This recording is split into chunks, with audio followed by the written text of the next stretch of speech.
Assalamualaikum warahmatullahi wabarakatuh.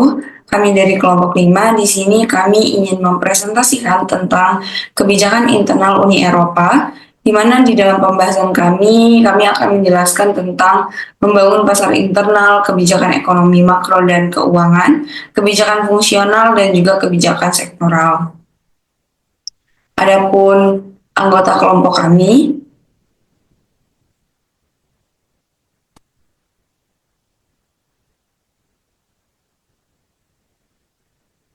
baik, di sini saya akan menjelaskan tentang pasar internal Uni Eropa itu sendiri. Pasar internal Uni Eropa memiliki prinsip persaingan bebas dan adil dengan tujuan untuk meningkatkan pertumbuhan ekonomi, membuka lapangan pekerjaan, dan juga meningkatkan kemakmuran warga Uni Eropa. Walaupun konsep ini telah menjadi bagian dari perjanjian EEC, perkembangannya berjalan lambat hingga 1980 ketika stagnasi ekonomi, ketertinggalan teknologi, dan juga fragmentasi pasar nasional mendorong perubahan ini. Pada tahun 1985, Komisi Eropa menerbitkan buku yang berjudul Completing the Internal Market, yang di dalam buku ini mencantumkan 300 langkah menghilangkan hambatan fisik, teknis, dan fiskal dengan target pencapaian pada tahun 1992, 31 Desember. Langkah ini dikukuhkan dalam Undang-Undang Tunggal Eropa atau disingkat dengan C, yang memperkenalkan kebebasan gerak baik itu melalui barang, orang, jasa, dan modal sebagai pilar utamanya. Nah, ada 3 faktor penting yang mendorong agenda pasar internal ini sendiri. Yang pertama, kesadaran akan pentingnya integrasi dasar dalam meningkatkan efisiensi ekonomi. Yang kedua, hambatan politik dan proteksionisme nasional yang memperlambat kemajuan. Yang ketiga, perubahan pandangan tentang integritas pasar, termasuk pembukaan sektor infrastruktur sejak tahun 1990. Meskipun kemajuan telah dicapai, hambatan terhadap integrasi penuh masih ada. Uni Eropa terus bekerja untuk menghilangkan hambatan ini dan memastikan efisiensi pasar maksimal untuk mendukung stabilitas dan kemakmuran ekonomi. Pasar internal Uni Eropa ini memiliki 4 pilar yang menjadi tumpuan utama. Yang pertama yaitu tarif biaya cukai umum atau CCP. Tarif biaya cukai umum atau CCP ini memiliki tujuan utama yaitu mewujudkan perdagangan internal Uni Eropa yang adil dengan menerapkan hambatan perdagangan eksternal yang seragam, dan juga menjadikan Uni Eropa sebagai serikat pabean, bukan hanya kawasan perdagangan bebas. Dalam pengaplikasiannya atau penerapannya ini dimulai pada tahun 1986 bersamaan dengan penghapusan tarif internal. Negara anggota tidak memiliki kewenangan atas tarif barang yang masuk. Semuanya diatur melalui perjanjian perdagangan bersama yaitu CCP. Dan hal ini memiliki manfaat yang pertama yaitu mencegah keunggulan kompetitif tidak adil dari bahan baku impor yang murah. Yang kedua, memastikan persyaratan perdagangan yang sama di seluruh pintu Eropa. Jadi ini untuk menyamaratakan harga barang yang masuk untuk negara anggota Uni Eropa ini sendiri. Yang kedua, hal ini juga memiliki tantangan yaitu ketidaksepakatan antara anggota negara soal tarif dan juga proteksi perdagangan dan dumping. Namun, kerangka hukum yang jelas menjaga efektivitas sistem perlindungan yang menjadi problem tadi. Dan hasilnya, CCP berhasil mendukung integritas ekonomi Uni Eropa meskipun tingkat proteksinya menurun seiring pengurangan tarif internasional sejak 1960. Kebebasan pergerakan dalam Uni Eropa. Uni Eropa sendiri mengadopsi 4 kebebasan utama untuk menciptakan pasar tunggal yang berintegritas. yaitu yang pertama kebebasan pergerakan barang, yang kedua kebebasan pergerakan orang, yang ketiga pergerakan kebebasan jasa, yang keempat kebebasan pergerakan modal antara negara-negara anggota. Pergerakan barang adalah fokus awalnya untuk menghapus biaya cukai dan pembatasan kuantitatif pada tahun 1968, namun hambatan seperti tindakan dengan efek setara masih sulit diatasi. Memerlukannya undang-undang tambahan dan investasi pengambilan untuk menghapus pembatasan tersebut sepenuhnya. Yang kedua yaitu pergerakan orang. Hal ini mencakup pekerja dan juga wisatawan di mana diberikan hak untuk bekerja, mendirikan bisnis, dan tinggal di negara anggota lainnya tanpa diskriminasi. Langkah ini didukung oleh pengakuan kualifikasi profesional serta akses pada pendidikan. Bukan hanya dalam bidang pendidikan, tapi juga layanan kesehatan dan kesejahteraan sosial yang setara. Yang kedua yaitu pergerakan jasa. Hal ini mencakup 70% PDB Uni Eropa. Menghadapi tantangan besar karena regulasi dan hambatan proteksionis. Upaya liberalisasi seperti arahan jasa 2006 menuai kontroversi terkait prinsip asal negara sektor yang dikecualikan. Meski telah ada kemajuan, namun hambatan ini tetap menjadi isu utama hingga sekarang.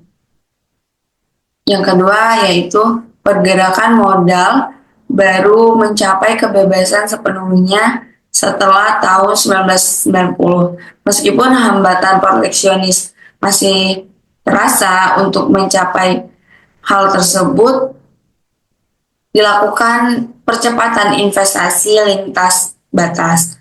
Uni Eropa sendiri menginisiasi pembentukan serikat pasar modal yang bertujuan untuk meningkatkan akses pendanaan, mengurangi biaya modal, dan juga memperkuat integrasi pasar keuangan. Nama saya Indah Dea Sartika, dengan NIM akhir 187 ingin menjelaskan tentang pasar internal dalam perkiraan hukum dan juga kebijakan persaingan. Yang pertama itu ada perkiraan hukum, yang dimana pasal 114 dan 115 TFEU mengharuskan negara anggota untuk mengambil langkah-langkah guna menyesuaikan hukum, peraturan, atau ketentuan administratif mereka yang secara langsung memenuhi pembentukan atau fungsi pasar internal. Hingga awal tahun 1980-an, para pengambil keputusan AC cenderung menafsirkan harmonisasi. Namun sejak awal 1980-an, pendekatan yang lebih fleksibel dan tidak terlalu kaku terhadap standar dan persyaratan nasional yang berbeda telah muncul. Perkembangan ini mengikuti sebuah terobosan dalam kasus Dijon Chassis pada tahun 1979, yang dimana pengadilan Eropa memutuskan bahwa produk yang memenuhi kriteria negara anggota tidak dapat dikecualikan dari salah satu pasar 4.444 negara anggota. Hal ini dapat terbukti membahayakan keselamatan, kesehatan, lingkungan, atau bahkan aspek kepentingan publik lainnya. Aturan memungkinkan masyarakat mengadopsi pendekatan baru, menggunakan proses lebih sederhana dan cepat tanpa perlu mengkhawatirkan standarisasi detail teknis. Adapun beberapa aspek kunci dari proses yang masih berlaku. Yang pertama, ada sedapat mungkin RUU tidak bertujuan untuk menyelaraskan, melainkan untuk mendekatkan, yang artinya perhatian terbatas pada pendefinisian persyaratan utama. Standar harus memenuhi spesifikasi nasional, termasuk yang terkait dengan standar produk serta kesehatan dan kebugaran. Yang kedua, ada negara-negara anggota harus saling mengakui spesifikasi dan standar negara anggota lainnya sepanjang persyaratan dasar dipenuhi. Yang ketiga, spesifikasi dan standar nasional digantikan oleh spesifikasi dan standar Eropa yang diproduksi oleh Organisasi Standarisasi Eropa. Hal ini jelas terlihat dalam konteks pergerakan barang, yang dimana khususnya sebelum program pada tahun 1992, berbagai hambatan perdagangan non-tarif dan non-kuantitatif menghambat pergerakan bebas melintasi persyaratan Uni Eropa dan bahkan sangat menghambat. Menurut perjanjian tersebut, hambatan perdagangan ini memiliki efek yang mirip dengan tarif dan pembatasan kuantitatif, dan mencegah pembentukan pasar berdasarkan persaingan bebas dan terbuka. Selain itu, hambatan-hambatan ini biasanya tidak dapat diatasi hanya dengan menerapkan larangan umum, karena produk harus disesuaikan untuk memenuhi standar nasional yang berbeda di setiap negara. Dan karena produk harus menjalani prosedur pengujian ulang dan spesifikasi ulang, efisiensi tidak maksimal dan produsen di negara anggota seringkali bersaing dengan 4.444 produsen dari negara anggota lain yang tidak dapat bersaing. Itu ada di level yang sama. Hal ini termasuk pajak fiktif terhadap 4.444 impor yang terkena dampak. Selanjutnya ada kebijakan persaingan. Aturan dasar kompetisi diatur dalam pasal 101 sampai 109 TFEU. Sebagai contoh, diyakini bahwa posisi dominan tidak dapat terjadi berdasarkan persentase pangsa pasar secara keseluruhan, namun hanya dalam kaitannya dengan faktor-faktor seperti struktur pasar dan produk substitusi untuk produk tertentu. Demikian pula pengecualian terhadap larangan bantuan negara, meskipun hanya disebut secara umum dalam konvensi, tersedia secara hukum untuk tujuan seperti pembangunan regional, pelatihan ulang, dan penciptaan lapangan kerja di sektor-sektor yang berpotensi berkembang. Dan kami menjadi semakin berani dalam memastikan bahwa pasar bersifat terbuka dan kompetitif. Di dalam hal ini memiliki 3 aspek utama, yaitu yang pertama, komite menjadi lebih proaktif dan menyelidiki kasus dugaan penipuan. Yang kedua, UU ini memperluas landasan kebijakan persaingan usaha dan dengan demikian memperkuat kewenangan komisi.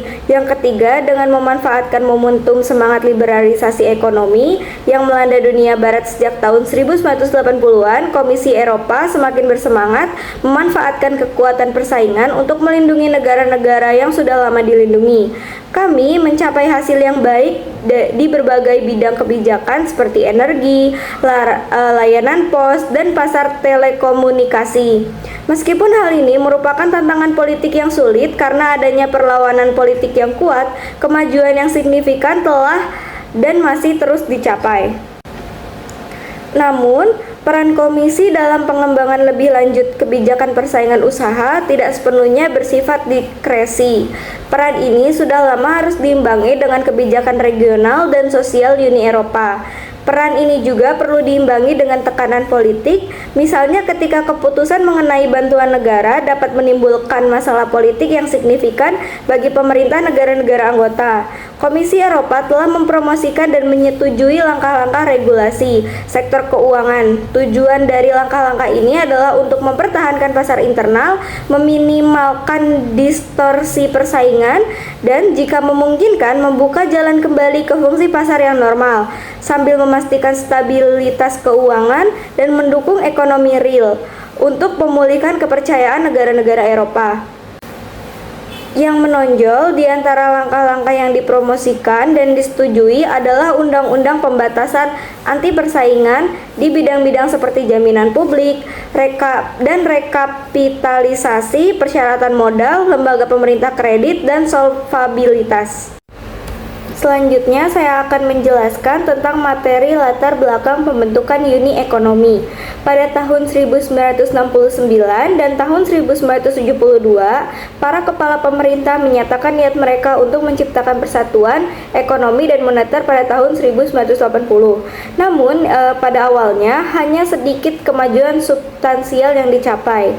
Pembentukan Moneter Eropa atau EMS pada tahun 1979 memberikan kebijakan moneter bersama suatu struktur sentral dan kekuasaan tertentu. Fitur-fiturnya termasuk dana cadangan umum yang memberikan intervensi pasar, unit mata uang Eropa atau ECU sebagai cadangan mata uang, dan mekanisme nilai tukar alat pembayaran atau ERM. Dalam EMS, nilai tukar mata uang peserta bersifat tetap namun dapat disesuaikan jika diperlukan. Di sisi lain, aspek non-keuangan dalam kebijakan makroekonomi hampir tidak berkembang melampaui urgensinya, dan hanya instrumen kebijakan relatif lemah yang dikembangkan. Adapun upaya untuk memperkuat instrumen-instrumen tersebut dan menciptakan kerangka kebijakan EMU yang lebih koheren dan efektif menghadapi setidaknya 4 kendala. Yang pertama, ada perbedaan mengenai mana yang secara alamiah lebih diutamakan dan harus diprioritaskan antara ekonomi atau finansial. Yang kedua, mekanisme pengambilan kebijakan yang sangat terfragmentasi oleh masyarakat, menghalangi pendekatan dan komprehensif dan terkoordinasi. Yang ketiga, 4.444 aspek kesatuan ekonomi dan moneter mempunyai dampak berbeda terhadap negara dan dipandang dengan tingkat antusiasme yang berbeda-beda. Yang keempat, prospek pengalihan kekuatan makroekonomi dan moneter yang signifikan kepada komunitas menimbulkan pertanyaan mendasar mengenai kedaulatan beberapa negara. Karena potensi manfaat dari kesatuan moneter semakin diapresiasi oleh banyak kepala negara dan pemerintahan, perjanjian AAC diubah ke CAA, menambahkan bab baru tentang kerjasama dalam kebijakan ekonomi dan keuangan. Komunitas secara resmi adalah kesepakatan dimulai. Perjalanan ke EMU dimulai pada waktu yang hampir bersamaan dengan penerapan program tahun 1992 pasar internal. Meskipun masih ada perbedaan pendapat antar negara mengenai apa yang sebenarnya harus terdiri dari EMU dan kapan batas waktu implementasi penuhnya, rancangan rencana yang diusulkan oleh EMU pada bulan April tahun 1989 disetujui oleh semua negara kecuali Inggris. Komisi Delors meletakkan dasar bagi EMU. EMU menyatakan dalam laporannya tentang persatuan ekonomi dan moneter, komite tidak hanya berhasil memperjelas banyak alasan mengenai pembentukan konferensi antar pemerintah, tetapi juga memastikan bahwa transisi 3 langkah ke IGC EMU diadopsi oleh konferensi antar pemerintah dan dimasukkan ke dalam perjanjian integrasi Maastricht. Perjanjian tersebut menetapkan rencana dan batas waktu transisi ke EMU. Fitur utama dari sistem ini adalah peningkatan koordinasi dan konvergensi kebijakan ekonomi dan keuangan semua negara anggota, sehingga menghasilkan mata uang tunggal dengan kebijakan moneter bersama yang dilakukan dalam kerangka sistem Bank Sentral Eropa atau ESCB terwujud. Bagian penting dari jadwal tersebut adalah proses transisi 3 tahap yang mengarah pada pengenalan mata uang tunggal pada bulan Januari 1999.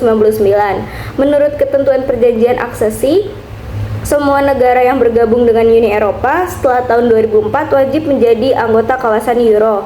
Namun, hal tersebut tidak akan terpenuhi hingga mereka menjadi anggota setidaknya selama 2 tahun penuh. Negara-negara anggota Uni Eropa memenuhi persyaratan keanggotaan kawasan Euro yang dikenal sebagai kriteria konvergensi. Sejak bergabung dengan Uni Eropa, 7 dari 12 negara anggota baru secara resmi menjadi anggota kawasan Euro pada tahun 2004. Slovenia pada bulan Januari 2007, Siprus dan Malta pada bulan Januari 2008, Slovakia pada bulan Januari 2009, Estonia bergabung pada bulan Januari 2011, dan Latvia bergabung pada bulan Januari 2011 dan 2014. Dan Lituania Januari 2014 dan Januari 2015. Di antara negara-negara yang belum mengadopsi euro sejak tahun 2004, Bulgaria, Republik Ceko, Hongaria, Polandia, dan Rumania bergabung dengan Kroasia yang bergabung dengan Uni Eropa pada tahun 2013, sehingga totalnya menjadi 4.444 kawasan euro karena negara-negara anggotanya dan kekuatan ekonominya merupakan ekonomi terbesar kedua di dunia setelah Amerika Serikat dan terpadat dengan jumlah 330 juta orang. Perkenalkan, nama saya Mario dengan NIM akhir 193. Di sini saya akan menjelaskan tentang sifat persatuan ekonomi dan moneter Eropa atau disingkat sebagai EMU. EMU sendiri adalah kerangka kerja yang mengintegritaskan ekonomi dan negara-negara anggota Uni Eropa atau UE melalui penggunaan mata uang tunggal seperti euro. Merupakan salah satu langkah yang dilakukan oleh EMU. Meskipun EMU bertujuan untuk meningkatkan stabilitas ekonomi dan memfasilitasi perdagangan, sistem ini juga menghadapi beberapa tantangan yang signifikan. Berikut adalah beberapa tantangan menurut analisis sesuai dengan artikel yang tersedia. Yang pertama, kebijakan moneter dan fiskal. Kebijakan moneter dan fiskal dikelola oleh Bank Sentral Eropa atau EBC. Kebijakan moneter di zona euro berfokus pada pengendalian inflasi dan stabilitas harga. Terus, kebijakan fiskal diatur oleh Pasca Stabilitas dan Pertumbuhan (SGP) yang menetapkan batasan ketat pada defisit anggaran atau tidak boleh melebihi 3% dari PDB, dan utang publik tidak boleh melebihi 60% dari PDB. Meskipun adanya fleksibilitas dalam penerapan kebijakan fiskal, negara anggota seringkali terpaksa mematuhi aturan ini yang dapat membatasi kemampuan mereka masing-masing untuk berinvestasi dalam pertumbuhan ekonomi. Selanjutnya adalah solidaritas dan identitas Eropa. Solidaritas. EMU dirancang untuk menciptakan solidaritas di antara negara-negara Eropa. Namun, selama krisis utang yang dimulai tahun 2008, solidaritas ini diuji. Negara-negara seperti Yunani, Irlandia, dan Portugal membutuhkan bantuan keuangan. Namun, proses pemberian bantuan ini seringkali melibatkan syarat-syarat penghematan yang ketat, menciptakan ketegangan antar negara-negara pemberi pemberi dan penerima bantuan. Selanjutnya adalah identitas Eropa. Penggunaan euro bertujuan untuk memperkuat identitas Eropa yang membedakan dengan ekonomi di belahan dunia manapun, yang dimana bangsa Eropa ingin bersatu dan menciptakan satu mata uang, yaitu euro. Terus yang ketiga adalah tujuan ekonomi dan strategi Eropa pada tahun 2020. EMU bertujuan untuk memastikan kerangka publik yang sehat dan mendorong pertumbuhan ekonomi yang berkelanjutan. Strategi Eropa pada tahun 2020 yang diluncurkan pada tahun 2010 menetapkan target-target spesifik untuk meningkatkan tingkat pekerjaan, inovasi, pendidikan, dan pengangguran dan kemiskinan. Tentunya, strategi ini bertujuan untuk menciptakan ekonomi yang cerdas, berkelanjutan, dan inklusif. Terus selanjutnya, di slide selanjutnya ada fitur-fitur utama EMU. Berikut adalah fitur-fitur utama EMU. Salah satunya adalah mata uang tunggal, yang dimana anggota Eropa memiliki mata uang tunggal, yaitu euro, yang dimana seluruh Eropa menggantikan mata uang yang menjadi satu kesatuan, yaitu euro. Terus kedua, fitur kebijakan moneter umum, yang dimana kebijakan ini memiliki ditentukan oleh Bank Sentral Eropa, yaitu EBC, dengan fokus pada pengendalian inflasi di setiap negara-negara di Eropa. Dan ketiga, kebijakan ekonomi makro tersinkronisasi, yang dimana kebijakan ekonomi makro terhadap negara-negara zona euro selaras melalui fakta stabilitas dan pertumbuhan SGP yang mewajibkan anggota untuk mempraktekkan kebijakan fiskal yang bijaksana. Selanjutnya, yang terakhir, fitur mekanisme pendanaan sentral, yang dimana mekanisme ini didirikan untuk membantu negara-negara di Eropa yang terlilit oleh hutang dengan kapasitas pinjaman sebesar 600 miliar. Dan slide selanjutnya membahas tentang pentingnya persatuan ekonomi dan moneter. Di sini akan membahas tentang pembentukan mata uang tunggal, yang dimana telah menandai langkah maju yang besar dalam proses integrasi bangsa Eropa dan telah memberikan dampak besar bagi pengguna mata uang euro. Pengalihan ini pada gilirnya berarti bahwa tanggung jawab atas dua instrumen kebijakan utama, tingkat nilai tukar dan suku bunga, telah dialihkan ke lembaga-lembaga tingkat internasional seperti euro, dan bahwa negara-negara di Eropa harus menerima pembatasan yang ketat terhadap apa yang dapat mereka lakukan sehubung dengan kebijakan fiskal domestik di Uni Eropa. Sekian, terima kasih dari saya. Selanjutnya akan dilanjutkan oleh rekan saya. Oke, selanjutnya ada catatan dan prospek Uni Ekonomi dan Moneter. Uni Ekonomi dan Moneter (EMU) memiliki catatan yang kurang memuaskan dalam mencapai tujuan utamanya, yaitu memperkuat integrasi Eropa dan meningkatkan kemakmuran ekonomi. Alih-alih mempererat persatuan, EMU memperlihatkan perbedaan tajam antara negara zona euro dan non-zona euro, serta meningkatkan ketegangan internal antara negara-negara utara dan selatan yang seringkali diselimuti oleh stereotip negatif. Dari sisi ekonomi, EMU gagal memberikan pertumbuhan yang signifikan. Sebelum krisis, rata-rata pertumbuhan hanya 2%, dan setelah krisis, pemulihan ekonomi zona euro memakan waktu hingga 2016. Tingkat pengangguran tetap tinggi, dengan pengangguran pemuda di beberapa negara melampaui 20%. Kebijakan moneter tunggal seringkali tidak cocok untuk ekonomi yang memiliki kebutuhan berbeda, yang memperburuk kesenjangan daya saing antar negara. Masalah struktural utama meliputi rendahnya mobilitas tenaga kerja akibat hambatan bahasa dan budaya, serta kurangnya mekanisme transfer fiskal yang signifikan di tingkat pusat.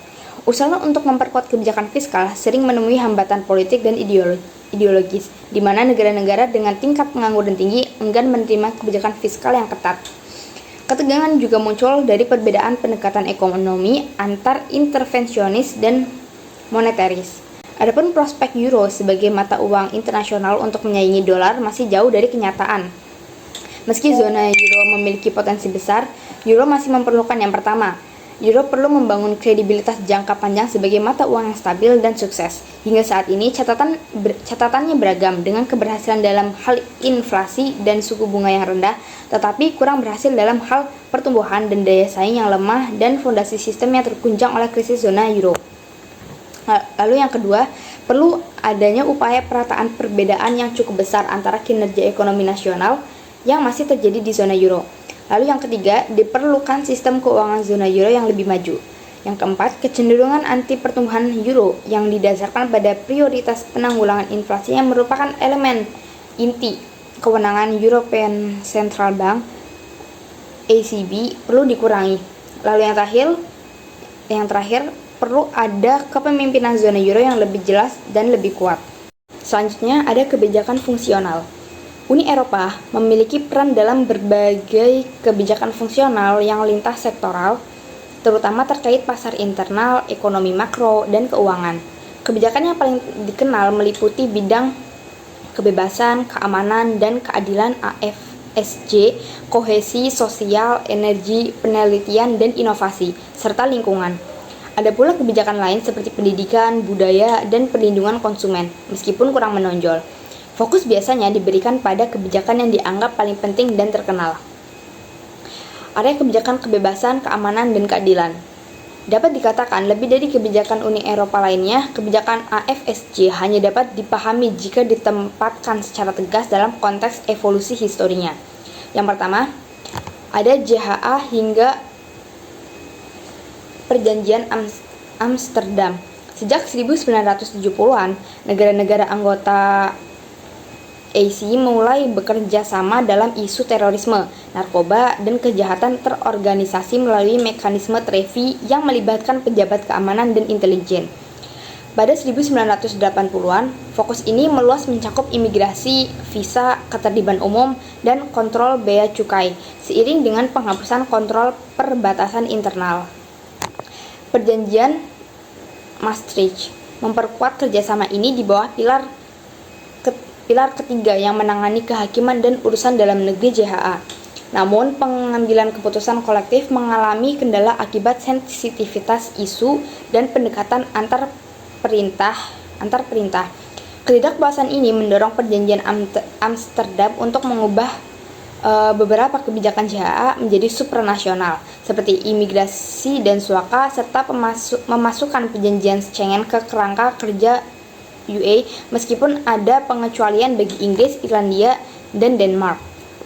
Sisa pilar ketiga difokuskan pada kerjasama kepolisian dan peradilan pidana dengan tujuan menciptakan wilayah kebebasan, keamanan, dan keadilan yang memungkinkan pergerakan bebas di dalam perbatasan UE.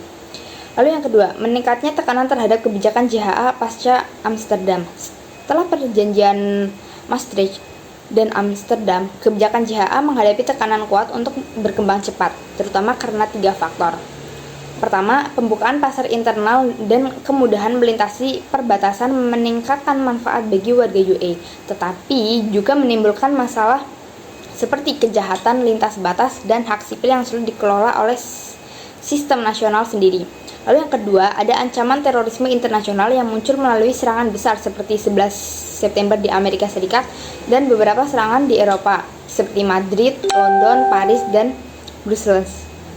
Ketiga, kekhawatiran terhadap kelonggaran batas eksternal UE akibat meningkatnya migrasi dari negara ketiga yang memuncak dalam krisis migrasi 2014 sampai 2015 dengan lebih dari 1 juta permohonan suaka. Lalu yang ketiga ada menanggapi tekanan. Uni Eropa merespon tekanan pada kebijakan JHA dengan memperkuat ketentuan perjanjian hukum dan kebijakan.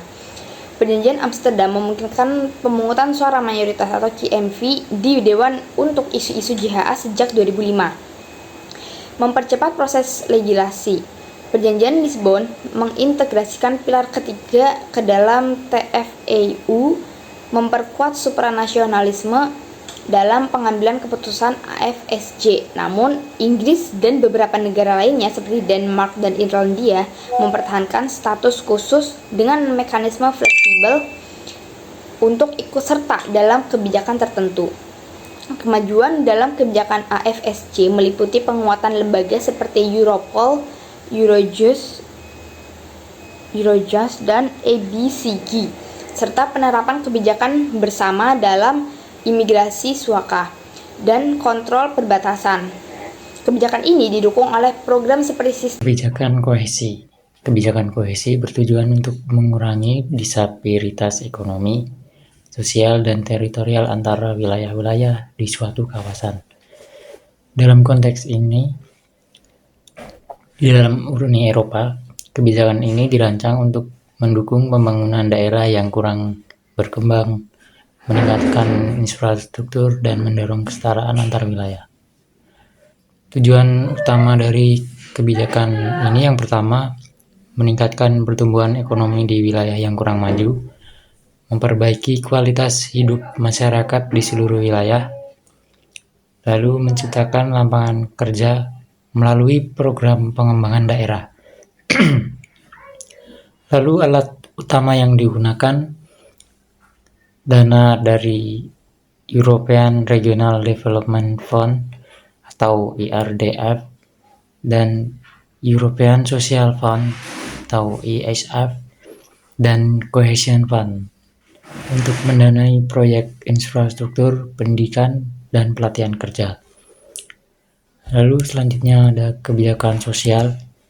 Kebijakan sosial fokus pada perlindungan sosial, hak-hak pekerja, dan pengurangan kemiskinan. Tujuannya adalah menciptakan masyarakat yang inklusif dan adil bagi semua warga. Lalu adapun komponen utama, yang pertama yaitu perlindungan tenaga kerja, yaitu menjamin hak-hak pekerja seperti upah yang adil, kondisi kerja yang layak, dan jaminan sosial. Lalu yang kedua, kesetaraan. Kesetaraan ini berarti mengatasi diskriminasi berbasis gender, ras, atau orientasi seksual di tempat kerja dan masyarakat. Lalu yang ketiga, pemberdayaan masyarakat rentan. Dukungan untuk kaum muda, penyandang disabilitas, dan kelompok berpenghasilan rendah melalui program pelatihan dan bantuan sosial. Contoh kebijakannya ya tentunya pelaksanaan standar kesehatan dan keselamatan kerja, serta dukungan untuk pendidikan dan pelatihan guna meningkatkan keterampilan tenaga kerja. Jadi kedua kebijakan tadi saling melengkapi dalam menciptakan stabilitas sosial ekonomi yang berkelanjutan. Baik, saya akan melanjutkan presentasi tentang kebijakan energi. Uni Eropa sendiri menerapkan kebijakan dalam sektor energi dalam hal bahwa sektor energi itu tidak boleh diisolasi dari pasar internal, sehingga sektor energi sendiri dapat memenuhi 5 23% kebutuhan energi, yang 88%-nya itu bergantung pada minyak mentah dan 66%-nya itu bergantung kepada gas alam dari pemasukan eksternal. Uni Eropa sendiri itu mendukung perubahan iklim dengan membuat kebijakan yaitu menghemat energi dan mendorong produksi energi yang lebih bersih. Tujuan umum dari kebijakan energi di Uni Eropa sendiri adalah untuk menciptakan pasar energi internal, meningkatkan keamanan untuk sektor energi, dan juga memainkan peran aktif dalam menangani masalah perubahan iklim. Strategi kerangka kebijakan Uni Eropa yang memiliki fokus terhadap kebijakan perubahan iklim dalam kebijakan energi sendiri ada 4 ya. Ini ada keamanan energi, pasar energi Eropa yang berintegritas, efisiensi energi terhadap ponderasi permintaan, dan dekarbonisasi ekonomi. Saya akan jelaskan dari keamanan energi sendiri. Dari keamanan energi, Uni Eropa ini menerapkan peraturan yang mengikat di internasional untuk melakukan penjualan dan transportasi energi di negara Eropa sendiri. Selain itu juga Uni Eropa terlibat dalam kemitraan yang berkelanjutan dan juga mencari kesepakatan dengan pemasok EBRD baru yang sesuai dengan peraturan pasokan. Selanjutnya, untuk pasar energi Eropa yang berintegritas, itu Uni Eropa menerapkan standarisasi peralatan dan juga produk energi. Uni Eropa juga menyediakan pengawasan regulasi yang lebih aktif dan juga meliberalisasi pasar energi, serta Uni Eropa juga membuka pengadaan umum di sektor peralatan energi. Untuk efisiensi energi terhadap moderasi permintaan sendiri, Uni Eropa itu meningkatkan 27% untuk efisiensi energi untuk mencapai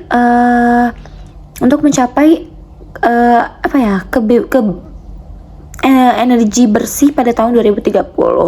Selain itu, Uni Eropa juga mengurangi konsumsi energi dengan menggunakan energi penghijauan. Untuk dekarbonisasi ekonomi, Uni Eropa itu mengembangkan sumber energi alternatif yang tidak menimbulkan polusi. Selain itu, menciptakan variasi dalam distribusi industri yang berbasis energi intensif, yaitu misalnya adalah baja dan juga bahan kimia yang curah. Selanjutnya adalah isi hasil dari penjualan tersebut itu dinegosiasikan dan dibatasi untuk menggunakan energi yang terbarukan. Selanjutnya, dalam kebijakan energi sendiri terdapat negara-negara yang bergantung kepada gas, minyak bumi, energi nuklir, dan batu bara. Untuk gas sendiri, negara-negara di Eropa yang bergantung ada Austria, Belanda, Bulgaria, Finlandia, Italia, Inggris, dan juga Lituania. Untuk minyak bumi ada Estonia, Hungaria, Inggris, Jerman, Siprus, Malta, dan Yunani.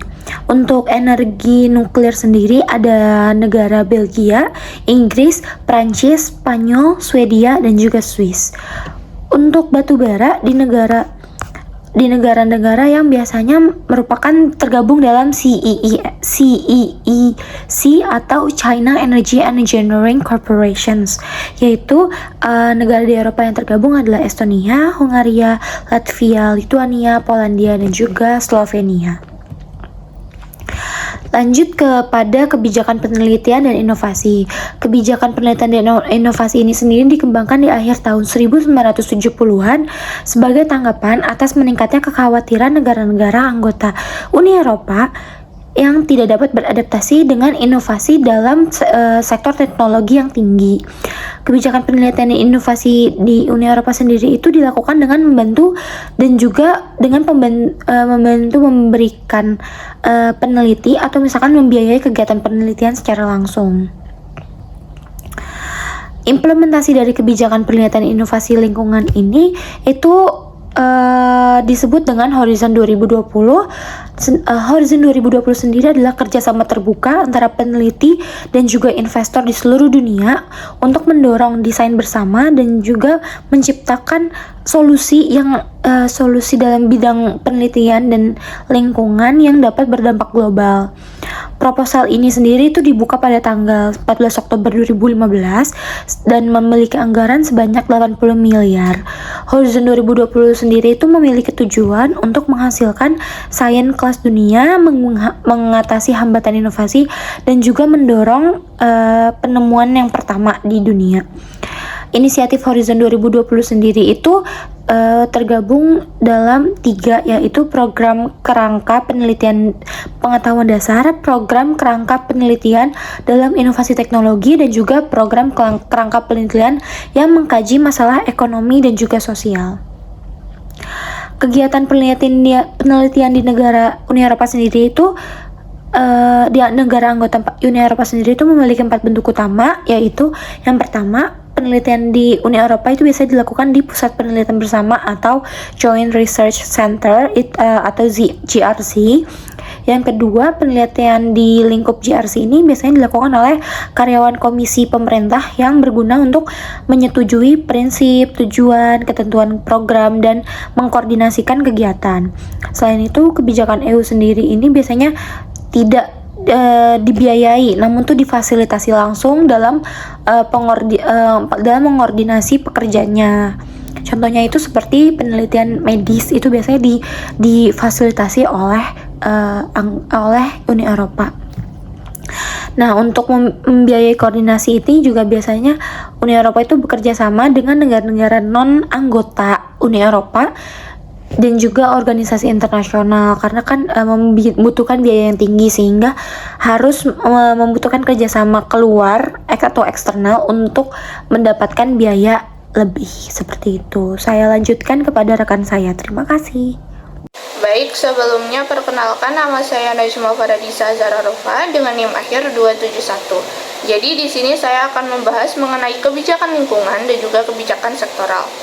Yang pertama, kebijakan lingkungan mempunyai tujuan utama sebagaimana diterapkan dalam Treaty on the Functioning of the European Union pada pasal 11 dan juga pasal 191. Pada pasal 11 berbunyi, persyaratan perlindungan lingkungan harus diintegrasikan ke dalam definisi dan implementasi kebijakan dan kegiatan Uni Eropa, khususnya dengan tujuan untuk mempromosikan pembangunan berkelanjutan. Kemudian, pada pasal 191 yang pertama berbunyi, kebijakan Serikat Pekerja mengenai lingkungan hidup harus memberikan kontribusi terhadap pencapaian tujuan-tujuan berikut. Yang pertama ada melestarikan, melindungi, dan meningkatkan kualitas lingkungan hidup. Kemudian yang kedua, melindungi kesehatan manusia.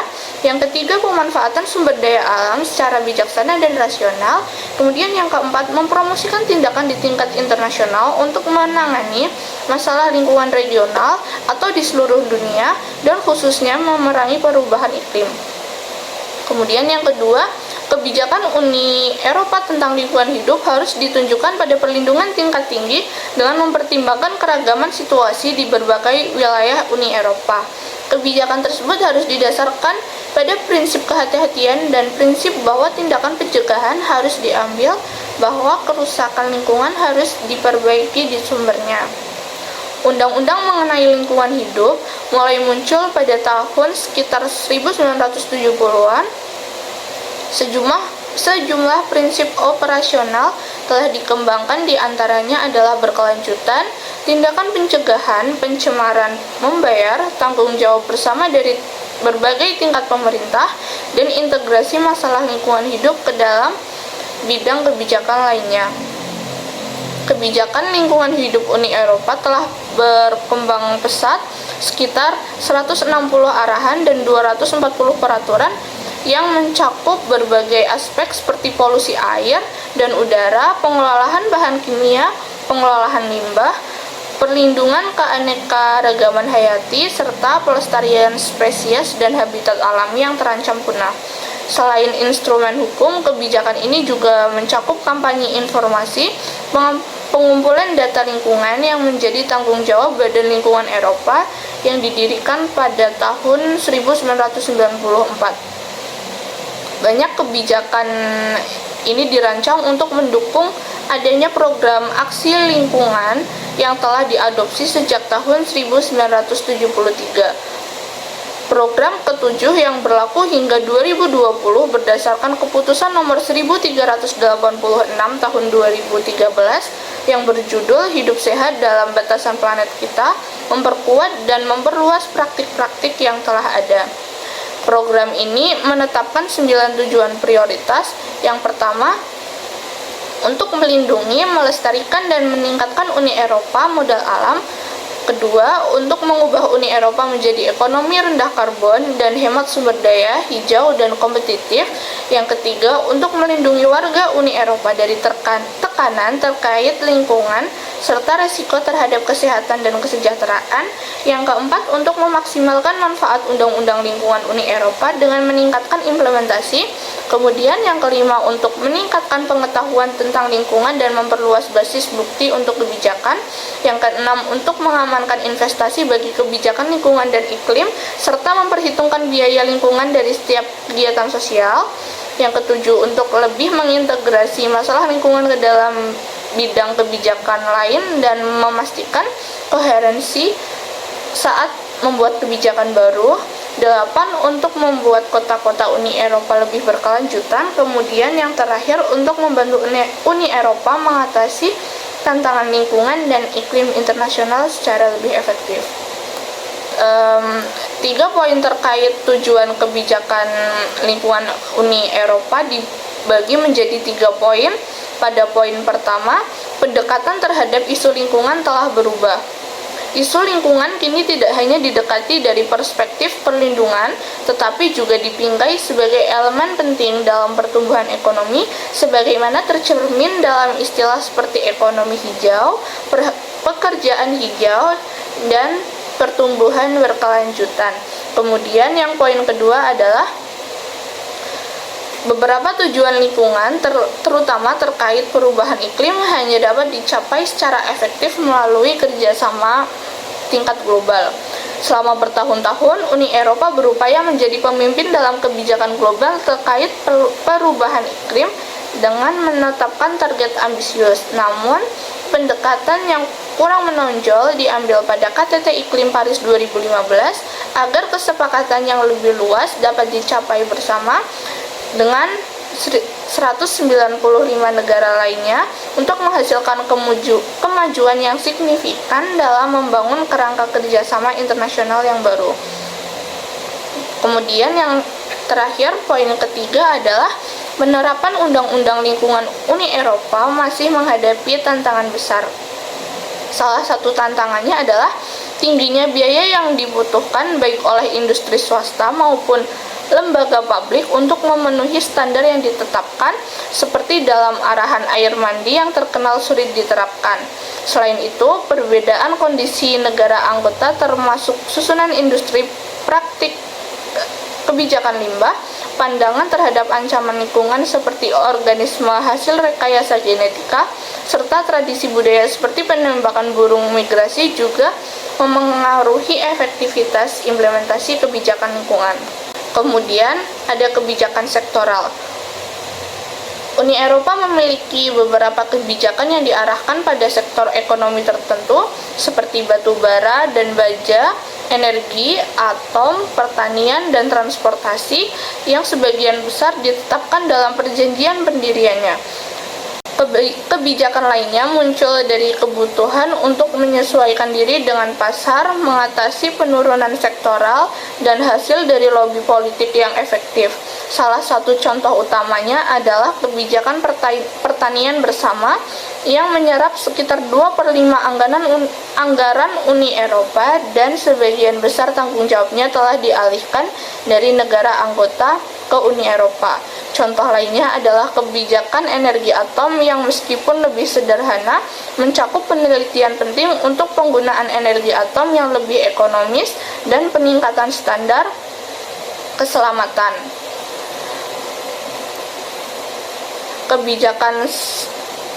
Kebijakan sektoral Uni Eropa dibagi menjadi dua, yaitu perikanan dan juga pembuatan kapal.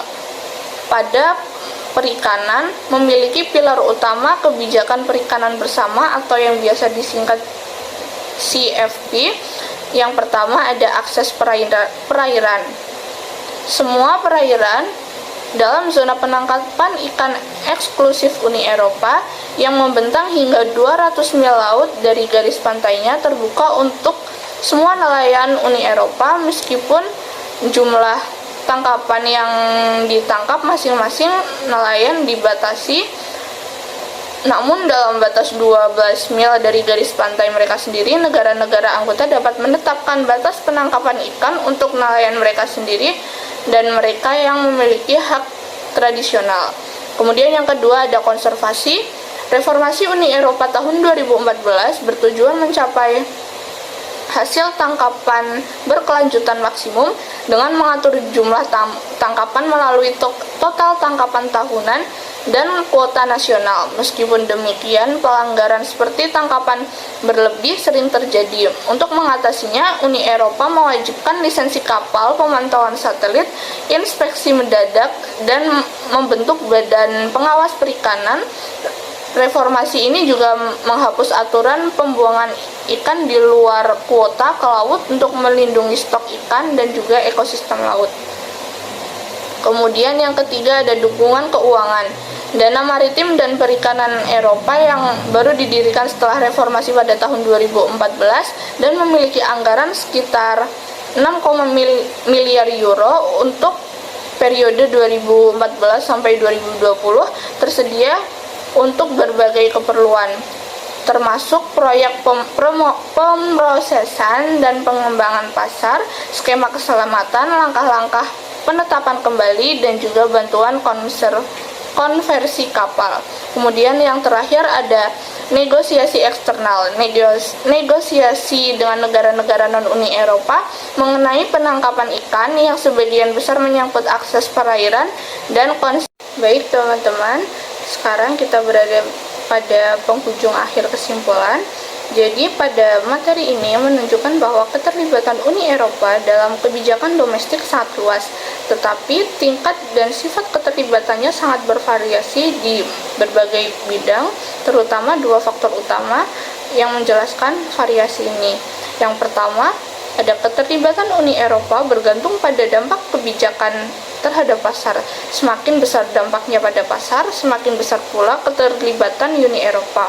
Misalnya, Uni Eropa sangat terlibat dalam menetapkan standar produk, aturan persaingan, dan kebijakan untuk meningkatkan efisiensi pasar. Namun, keterlibatannya lebih rendah di bidang seperti hukum pidana dan keselamatan jalan. Jika negara anggota berbeda pendapat tentang dampak kebijakan pada pasar, kebijakan Uni Eropa biasanya hanya sebagian dikembangkan menggunakan pendekatan kebijakan lunak atau tidak melibatkan semua negara anggota seperti pada mata uang tunggal dan juga sistem Schengen. Kemudian yang kedua, keterbatasan anggaran menjadi faktor penting. Anggaran Uni Eropa relatif kecil karena banyak bidang dengan pengeluaran publik tinggi seperti kesejahteraan sosial, pendidikan, dan kesehatan dianggap sebagai tanggung jawab nasional. Selain itu, negara-negara anggota yang menyumbang besar pada anggaran cenderung ingin menjaga anggaran tetap kecil. Akibatnya, kebijakan Uni Eropa yang melibatkan biaya biasanya mengandalkan pengaturan, panduan, dan dukungan, sementara biaya melibatkan implementasinya ditanggung oleh masing-masing negara anggota seperti pada kebijakan lingkungan. Sekian presentasi kelompok kami. Wassalamualaikum warahmatullahi wabarakatuh.